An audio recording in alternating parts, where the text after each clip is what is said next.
Hola, ¿qué tal? Me da mucho gusto volver a saludarlos en una edición más de Dominio Talentia MX, un programa con noticias y entrevistas donde se analiza el panorama laboral, especialmente en lo que se refiere a la administración de talento humano. Para que un país crezca y se desarrolle económicamente, es necesario fomentar la inversión. Cuando una empresa o un proyecto deciden asentarse en un país, se generan empleos y se llevan a cabo actividades productivas. Todo esto beneficia a la sociedad. Lamentablemente, México está dejando de ser un país atractivo para los inversionistas. En 2020 dejamos de pertenecer a los 25 países que forman parte del Índice de Confianza de la Inversión Extranjera Directa elaborado por la consultora A.T. Kearney. La principal causa de este fenómeno es la incertidumbre y los cambios retroactivos de la normatividad. Hay muchos ejemplos de ello. La cancelación del nuevo aeropuerto de la Ciudad de México y de la planta cervecera Constellation Brands. Otro ejemplo es la actual iniciativa en materia energética que va en contra de la competencia que generan empresas legales, eficientes y de energía limpia, privilegiando a Pemex y a la CFE, y la iniciativa que busca eliminar la subcontratación de personal. Los dos casos anteriormente citados atentan contra algunas de las disposiciones del TEMEC, lo cual tiene un altísimo costo político, económico y de confianza para México. A esto se le añade un marco jurídico anacrónico y hostil con las empresas, así como un sistema fiscal que, en algunos casos, persigue y criminaliza de antemano a unidades económicas que operan de manera legal. Esta noche, en Dominio Talentia MX, analizaremos por qué, desafortunadamente, algunas políticas gubernamentales están alejando la inversión. ¿Cuáles son las consecuencias de ello y cómo podemos solucionar este problema? A continuación, los invito a ver una cápsula acerca de cómo, según los últimos estudios, han caído dramáticamente tanto la inversión extranjera como el empleo en México. En la economía actual, la inversión extranjera directa es muy importante para los países porque crea empleo, disminuye la pobreza y promueve el desarrollo económico. Esta inversión involucra la transferencia de capital de las empresas de un país extranjero a los proyectos productivos o empresas de otro país. La inversión extranjera directa, a diferencia de la inversión en cartera, busca rendimientos a largo plazo y al mismo tiempo crea proyectos productivos que generan desarrollo y empleo en los países receptores. Un análisis económico de los investigadores Neme Castillo y Valderrama Santibáñez revela que en México, en el periodo de 1980 a 2014, la inversión extranjera aumentó significativamente el empleo en los sectores secundario y terciario. El empleo generado por la inversión se concentró 20% en la manufactura y 60% en los servicios. Si bien es cierto que el sector primario no tuvo incrementos significativos, esto se explica porque la inversión busca actividades con mayor valor agregado, por eso demanda mayor proporción de empleados calificados. En 2019, de acuerdo con la Secretaría de Economía, México recibió casi 33,000 millones de dólares de inversión extranjera directa, siendo el lugar 14 como país receptor del mundo. Entre enero y septiembre de 2020, último dato disponible, nuestro país registró 23,482 millones de dólares de estos flujos. La inversión se concentró principalmente en la industria manufacturera, con el 40,1%, seguido de servicios financieros, 18,4%, transporte, 11,8% y comercio, 7,2%. Además, provino esencialmente de Estados Unidos, 39,2%, Canadá, 17,8% y España, 13,7%. No obstante, la inversión extranjera se puede ver afectada por condiciones macroeconómicas adversas y sobre todo por ambientes domésticos hostiles que generen incertidumbre y falta de condiciones para invertir. Esta disminución de capitales ocurrió en nuestro país el año pasado, ya que según datos de la Secretaría de Economía, la caída anual de la inversión extranjera directa en México fue de 9.9% al tercer trimestre de 2020. Por su parte, analistas económicos del sector privado, consultados por el Banco de México, calculan que el monto de la inversión extranjera directa el año pasado disminuyó a $25.601 millones. En la coyuntura actual de recuperación económica, es importante para nuestro país no seguir generando incertidumbre con iniciativas de ley, como la de la industria eléctrica o la de la subcontratación, que alejan la inversión y generan diferencias con nuestros socios comerciales. Esta noche los quiero invitar a ver la siguiente nota sobre todo lo que se dijo en el foro El impacto económico y social de la subcontratación, organizado por Forbes y the American Society of Mexico. El martes 9 de febrero, Talentia MX participó en el foro El impacto económico y social de la subcontratación, organizado por Forbes y the American Society of Mexico, donde destacados panelistas hablaron de los beneficios del outsourcing y de las consideraciones que deben tenerse para regularlo. José Medina Mora, presidente nacional de Coparmex, señaló que sería nocivo prohibir la subcontratación y que ésta debe regularse. Regularla y no prohibirla. Con respecto a las empresas que tienen malas prácticas, que afortunadamente son las menos, lo que le pedimos a la autoridad es que actúe, es decir, son empresas que no están cumpliendo con la ley y deben ser sancionadas. Hemos generado como una imagen, ¿no? Es como si tienes un árbol de manzana, en donde tienes una manzana podrida, pues debes cortar esa manzana, no cortar el árbol. Larry Rubin, presidente de la American Society, hizo hincapié en que México tiene que avanzar y perfeccionar el outsourcing, no retroceder eliminándolo. Creo que México debe de avanzar, no ir en retroceso. Entonces, los legisladores tienen que ser sumamente responsables con los mexicanos, ¿no? Porque lo único que pudieran causar quitando el outsourcing es que de por sí México tiene un grave problema de informalidad y van a crear pues todavía mayor informalidad. Yo creo que el enfoque tanto del Ejecutivo como del Legislativo tiene que ser en el aspecto de cómo corriges la informalidad que ya existe en México, la informalidad que no paga seguro social, no tributa, ¿no? Y esto es un problema para el mismo gobierno, porque los deja sin capacidad de operatividad económica. Enoch Castellanos, presidente de Canacintra, habló de la indeterminación legislativa en materia de outsourcing. Yo no estoy tan seguro que la reforma pase en este periodo de sesiones, porque acabo de leer las declaraciones del presidente de la Jucopo del Senado, en donde dice que quizás esto te va después de la elección. Amapola Grijalva hizo puntualizaciones relevantes a nombre de la Cámara de Comercio y Tecnología de China. El tema del outsourcing es un tema que tiene que ir engarzado con toda una estrategia de atracción de la inversión para México. No podemos verlo como un evento que solamente va a afectar este pedacito y todo lo demás va a quedar aislado. No es así.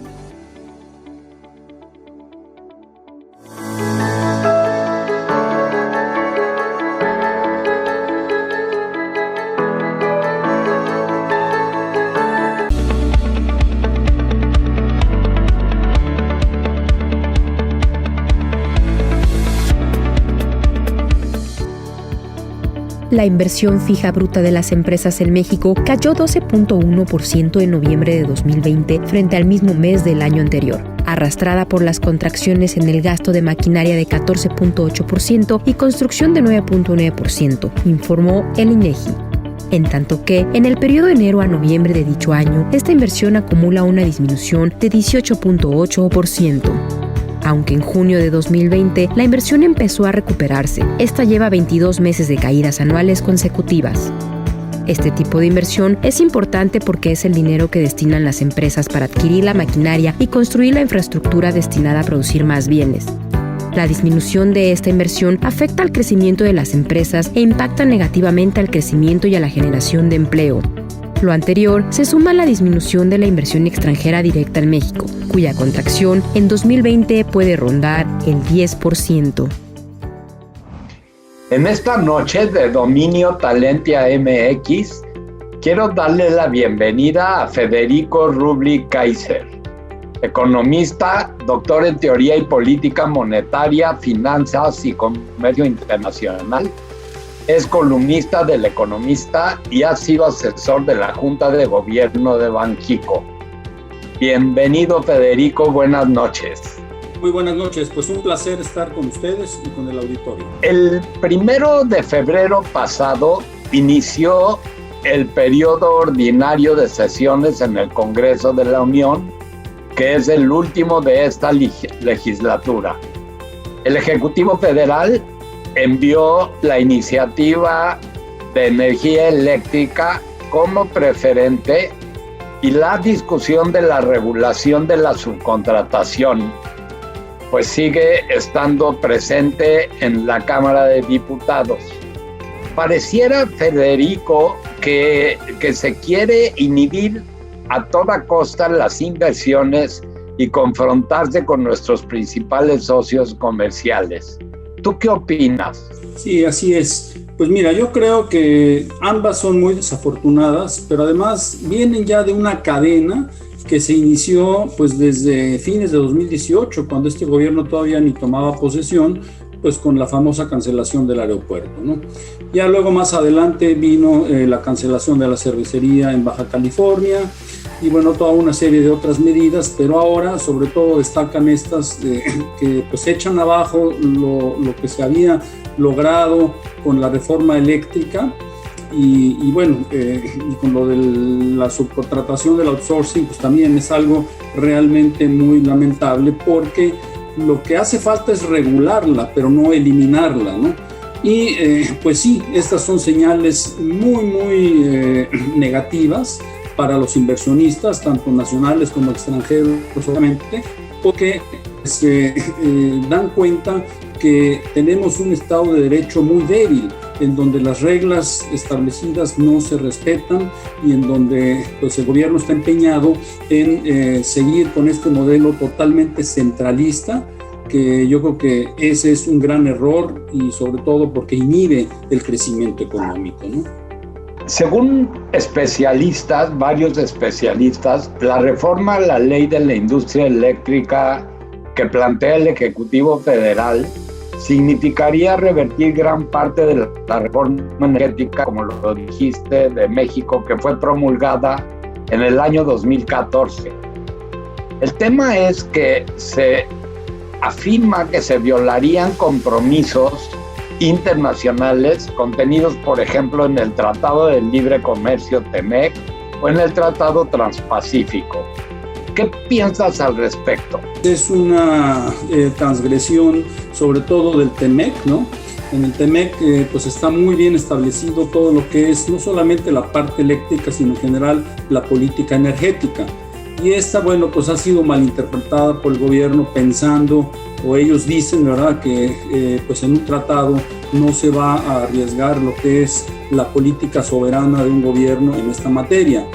Y yo creo que ese no es el punto. El tema es que lo que está contenido en el TEMEC, tanto en la parte energética de energía de petróleo como la parte eléctrica, son precisamente reglas en donde a los tres países les conviene avanzar en materia de inversión y de desarrollo, sobre todo en el tema de las energías limpias. Que va a hacer, si es que es aprobado, es que va a propiciar toda una serie de controversias, ¿no? Porque sabemos que hay un mecanismo precisamente de controversias dentro del mismo Tratado de Libre Comercio con Canadá y Estados Unidos. Entonces va a haber una luz de demandas y de controversias, y eso pues lo único que va a hacer es frenar más el comercio y la inversión. En el tema del outsourcing, la discusión sobre la regulación de la subcontratación lleva casi 2 años. Hay más de 25 iniciativas en ambas cámaras. Se han hecho 4 parlamentos abiertos y varias mesas de alto nivel. Incluso se firmó un acuerdo tripartita a finales del año pasado en el que se preveía eliminar la subcontratación. Sin embargo, seguimos sin saber qué ocurrirá con este esquema laboral. Esta incertidumbre que gira alrededor de la regulación de la subcontratación ¿está afectando las inversiones? Obviamente es algo que le impacta a la percepción de la confianza que puede tener el inversionista, tanto nacional como extranjero, ¿no? Precisamente porque pues, es una figura que, al menos en nuestro país, ha sido benéfica en el sentido de alentar el empleo. Entonces, si eso queda cancelado, pues claramente al no haber un argumento muy sólido para poder haberlo hecho, pues obviamente esto crea mucha desconfianza y entonces pues esto va a frenar las inversiones, porque entonces el inversionista va a decir, bueno, ¿a qué régimen laboral tengo yo garantía a que va a estar vigente si de repentinamente el gobierno puede cambiarlo, ¿no? Y no solo eso, también hay que recordar que en el TEMEC, así como decíamos que en el TEMEC están estas previsiones para la política energética y eléctrica, en el TEMEC, bueno, pues también está la parte precisamente de la ley laboral, ¿no? O sea, esa ley laboral que fue aprobada, pues quedó dentro del TEMEC. No hay que llegar a extremos en donde uno diga, bueno, pues ahora lo que vamos a hacer es prohibir todo el outsourcing, porque eso a fin de cuentas pues es un balazo en el pie para México. Tenemos que hacer una pausa, Federico, será breve y regresamos.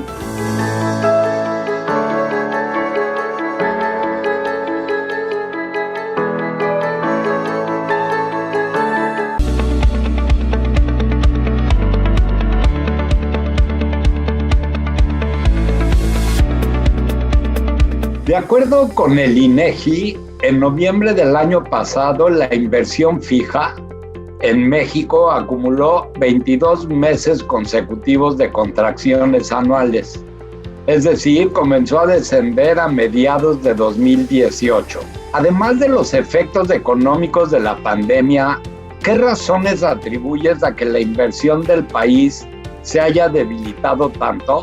Yo creo que el punto fundamental pues es la confianza. El año pasado, de repente, entre el mes de septiembre, julio, agosto, septiembre, hubo como que una pequeña esperanza que se estaba desacelerando la caída, inclusive un mes ahí en donde de mes a mes hubo una tasa positiva de inversión, pero luego, bueno, volvió a caer, ¿no? Y los últimos datos que tenemos, que son a noviembre, nos están señalando una caída anual de menos 11.3%, ¿no? Entonces, pues es algo obviamente muy impactante, porque pues uno de los principales motores del crecimiento económico pues, es la inversión, además del consumo y del sector externo, ¿no? Pero pues con esa caída de la inversión y sobre todo estando ya estancada por 22 meses, pues claramente el panorama no es muy halagüeño. Hablando del consumo privado y otra vez de acuerdo con el INEGI, Federico, en noviembre del año pasado, el consumo privado que realizan los hogares de bienes nacionales y extranjeros hiló 12 meses consecutivos de caídas anuales.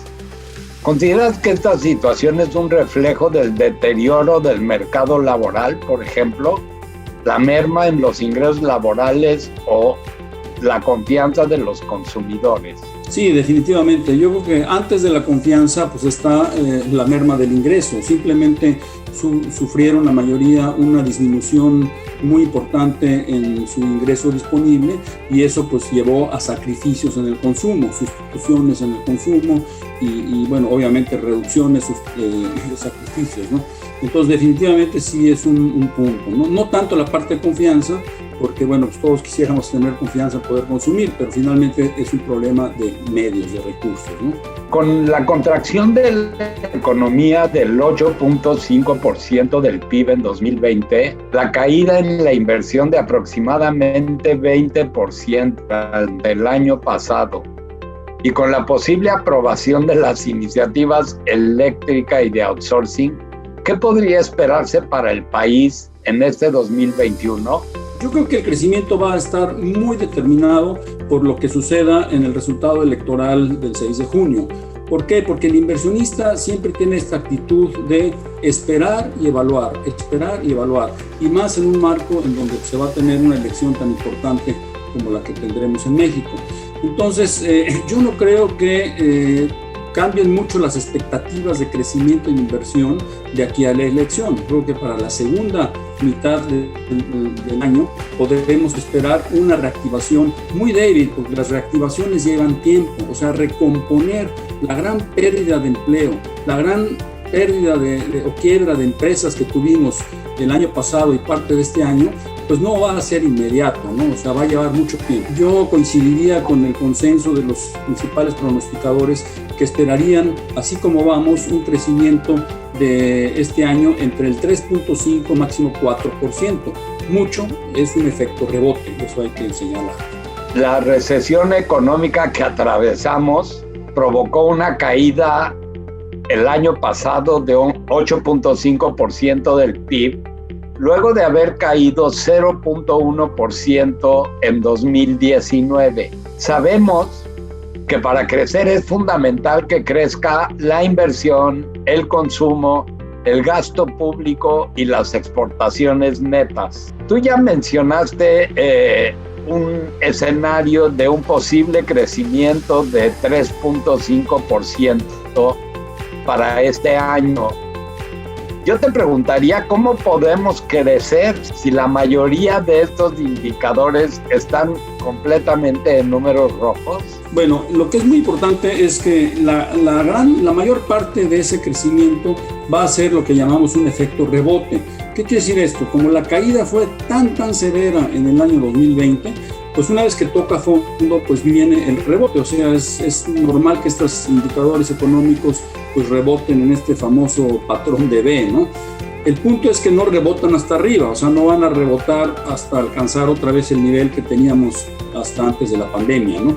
Entonces, por eso es que ese rebote es un poco modesto. Ahora, lo que la mayoría de los pronosticadores, y yo diría que inclusive el gobierno le está apostando, porque el gobierno está hablando que pueden alcanzar un crecimiento este año hasta del 5%. A lo que le están apostando básicamente yo creo que son a dos cosas. La primera, de que para la segunda mitad del año, una gran mayoría de la población ya va a estar vacunada contra el COVID. Y bueno, esto es un supuesto que ojalá y fuera cierto, pero pues como vamos por ahora, pues no se vislumbra un programa coherente, masivo, realmente organizado de vacunación. Entonces ese es un supuesto que, bueno, ojalá se dé, pero es un poco endeble, ¿no? Y la segunda apuesta, pues es obviamente la recuperación en los Estados Unidos que pueda alentar nuestras exportaciones.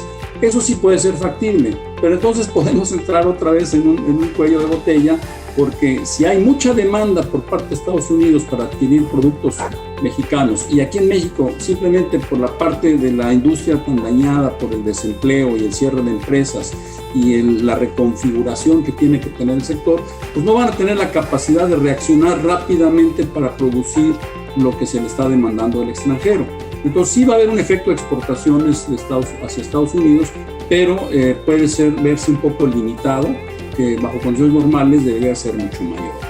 Se vislumbra un panorama difícil para este año nuevamente, ¿no, Federico? Sí, definitivamente. Los años de elecciones pues siempre son años de incertidumbre, son épocas de incertidumbre. Y bueno, esta no es la excepción, pero además está un poco agravada pues porque estamos en este contexto de la pandemia y en un contexto en el que hay una polarización social muy grande y en donde también los partidos políticos en sí pues no se han organizado lo suficiente. Lo que realmente esperamos es que la elección vaya a transcurrir de una manera transparente, de una manera limpia, de una manera incuestionable, porque lo que crea riesgos y que se transmitan precisamente a la parte de la inversión es que pues haya una elección en donde sea muy cuestionada. Te agradezco muchísimo tu presencia en nuestro programa Dominio Talentia MX. Ha sido un honor charlar contigo y esperamos volver a estar contigo próximamente. Claro. Muchas gracias. Para mí ha sido un verdadero placer. Muchas gracias.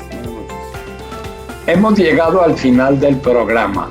Les quiero agradecer por acompañarnos una noche más. No olviden que pueden vernos y seguir informados de nuestro sitio talentiamx.com y en nuestras redes sociales. Recuerden que tenemos una cita la próxima semana para impulsar el talento humano. Hasta pronto.